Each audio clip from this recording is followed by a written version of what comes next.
Bizarre Brain Comics.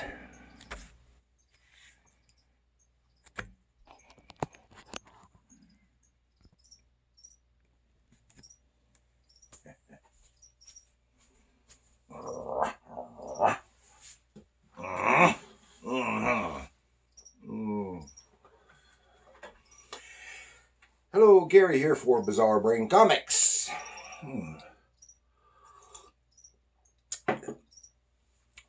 This is where I like to take a look at some older comics,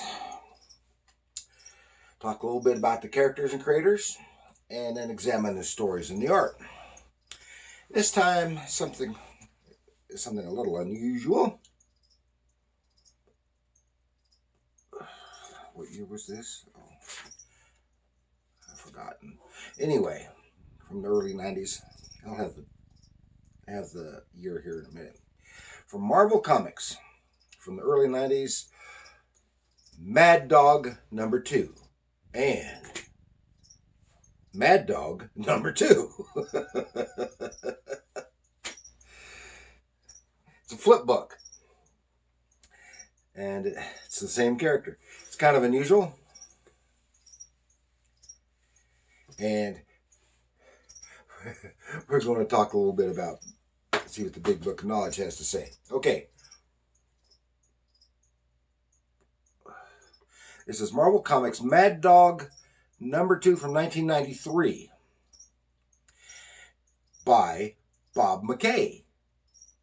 And you say, I don't think I've ever heard of Mad Dog.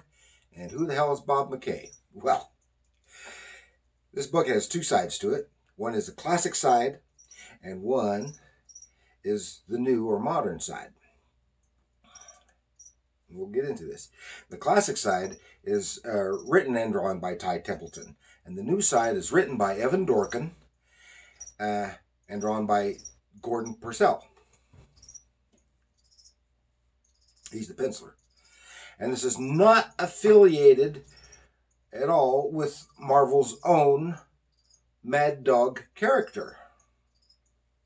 Oh, and I forgot to say, Ian Aiken was the inker of Gordon Purcell's pencils. Okay.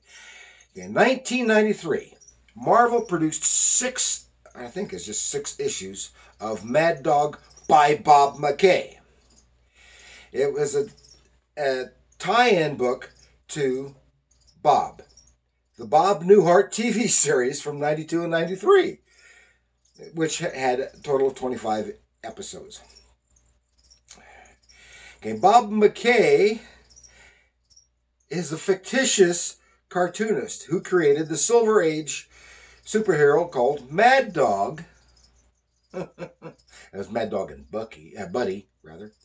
And the character was then rebooted in the 90s in the show. This is in the TV show, rebooted in the 90s, reflecting the newer, grittier sensibilities of the 90s.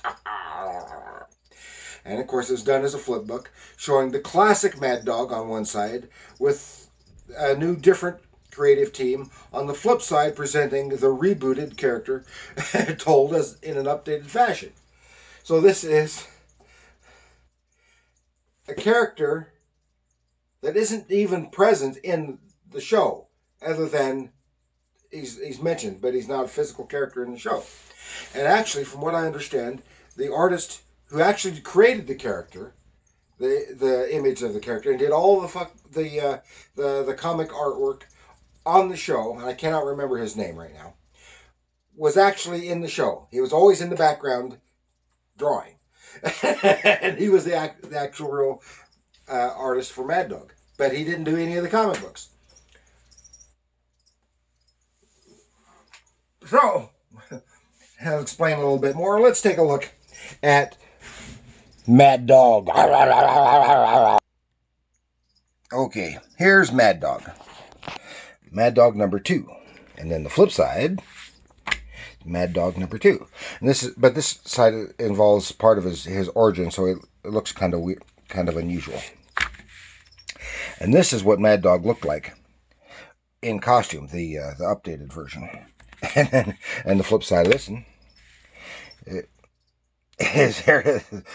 Mad Dog's most humiliating adventure. Yeah, that looks humiliating, all right.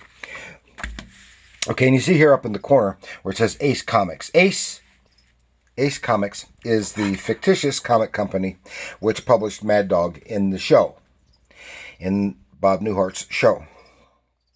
And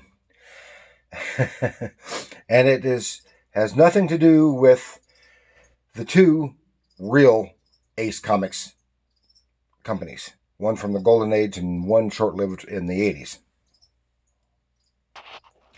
It's simply a fictitious one. Now, here we go. We'll start with the classic side. This is Mad Dog, and it was drawn by Ty Templeton. And Ty Templeton was born in 1960. He's about my age. He's a Canadian art cartoonist and writer. He did Stig's Inferno at Vortex Comics, which I don't remember. I've never heard of Vortex, but I don't remember Stig's Inferno. And he worked for Marvel and DC and Bongo and Moonstone Books. But he's best known for work on Batman Adventures and Batman 66. And he teaches classes on comic writing and drawing called Ty Templeton's Comic Book Boot Camp.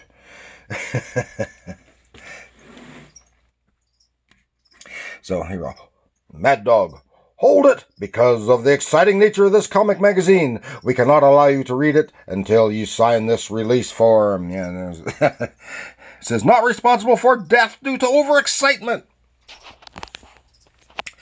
So, and this side is reminiscent of the 60s Silver Age comics, most specifically Batman. And it is written with tongue squarely planted in cheek, as opposed to the more adventurous, more serious tone on the flip side. And because you don't have the ads that they usually have on the back cover, and you get them in a fold out issue. Okay, here we go. All Out Action-ish Part 1, but this is kind of designed to look a lot like the early Marvel comics.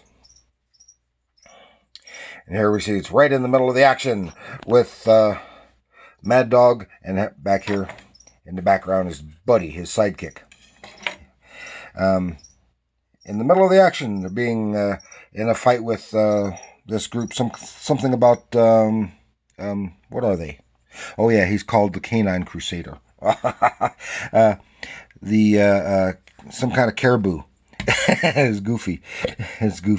And here you can see the Bob McKay signature, even though there is no Bob McKay. You can see the same thing here on the cover. Yeah, and even the dialogue reflects some of the silly stuff. It says, well, worry about the fate of the free world in a minute, buddy. Right now, I'm a little busy. And it's caribou, and he's got these power antlers and stuff, and it's just plain silly. But they punch him out, defeat, bam, bam. That's what happened.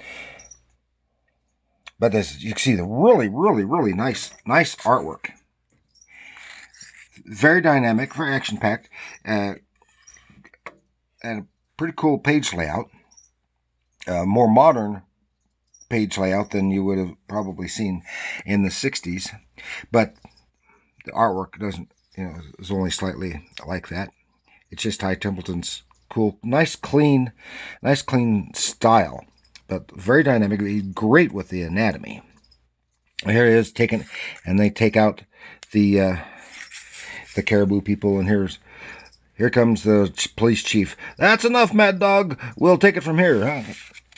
And Mad Dog is reflecting here because recently he's become more angry, more of a mad dog, and he's had more difficulty holding back, pulling himself back from pounding the villains to pulp, as he's reflecting here, when he takes off and says, we don't have time for the paperwork. You take care of it. There's Chief Hibbard. Yeah. My men have rounded up the rest of these traitorous caribou. And his is where he says, I'll do the paperwork later. You handle it. We're busy. And then he gets chastised as well. Remember, you're deputized. You need to do the paperwork. And they take off, and suddenly, before they can even take off, great leaping toads, Mad Dog.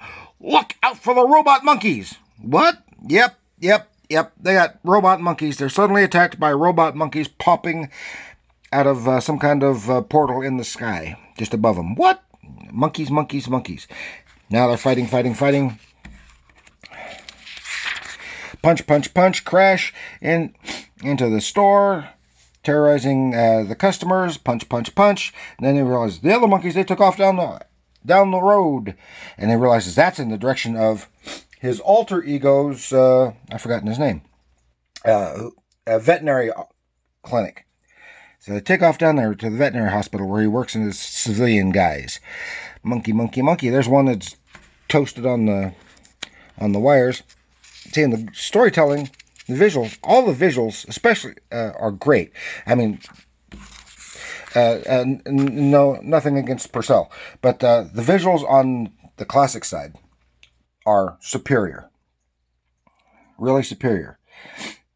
Great visual storytelling. They get in there and get into the vet clinic, and they're attacking his vet's assistant.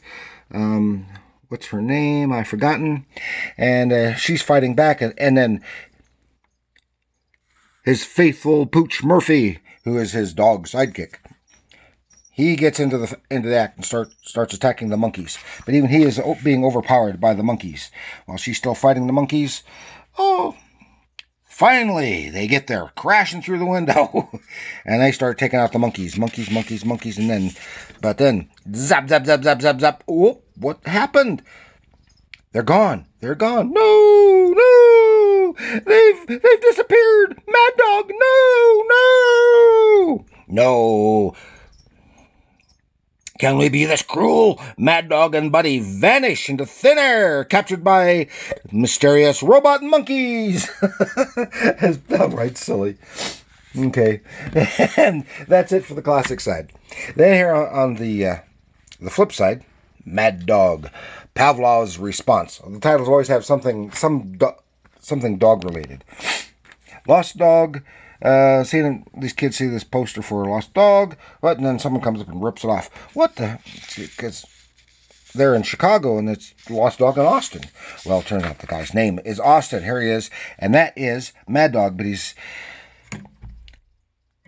is missing Austin, Texas. Oh, Austin missing, lost Austin. Oh no! Blood. Because he just appears to be a homeless guy. And then he takes off, and people are about to. Is something wrong with you? He gets a flash of memory of someone coming at him with a needle. And here we see the lady. Why can't I remember her name? Penny. That's right. He's in the office of this lady, Penny. What's it? Who is the Penny on the other side that the monkeys were attacking. And she's a lawyer. She's an animal rights lawyer.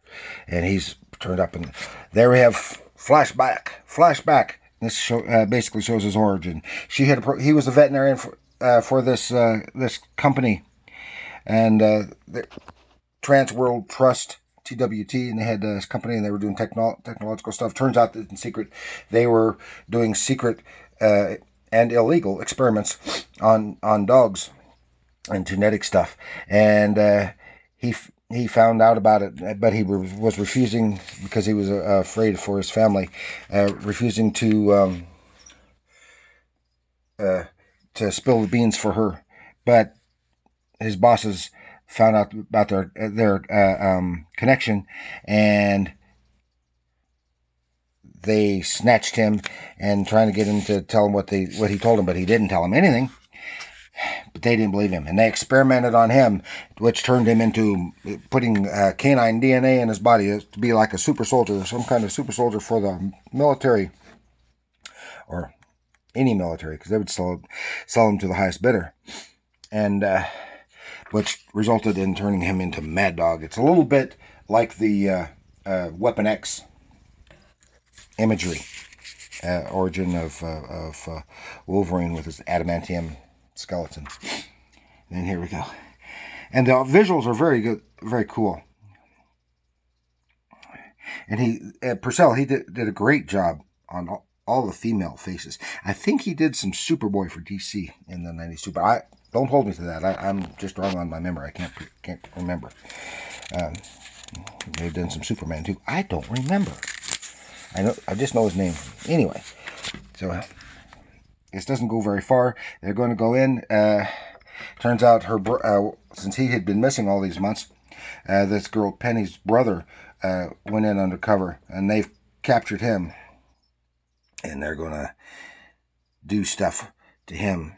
They're threatening to get with another guy, threatening someone else, his safety. It says, "Tell me or he's dead." Well, I don't know anything. And they kill him right there. And while Mad Dog is about to go in, no one is a threat to this organization. And while he's going to go in. In this issue, he actually went in. They concocted a costume and stuff. But, and he was actually going in to save the girl's brother. And here's having Bob Newhart. And they have an episode guide to the show. And that's about it for Mad Dog. It's sheer fun. As I said, it's like 6 issues. It was fun. Actually, the classic side was more fun because it was so tongue-in-cheek. But I enjoyed both sides. And I think I've only got these 2 issues now. I had more at one time, but I've gotten rid of them over the years. But that's it. That's it. Enough of Bob McKay's Mad Dog. Ha ha! Oh, thank you for joining me. That was just some fun. Thanks for joining me. Please like, share, subscribe, leave a comment, and enjoy Mad Dog, because even if it's a Mad Dog comic, comics are art.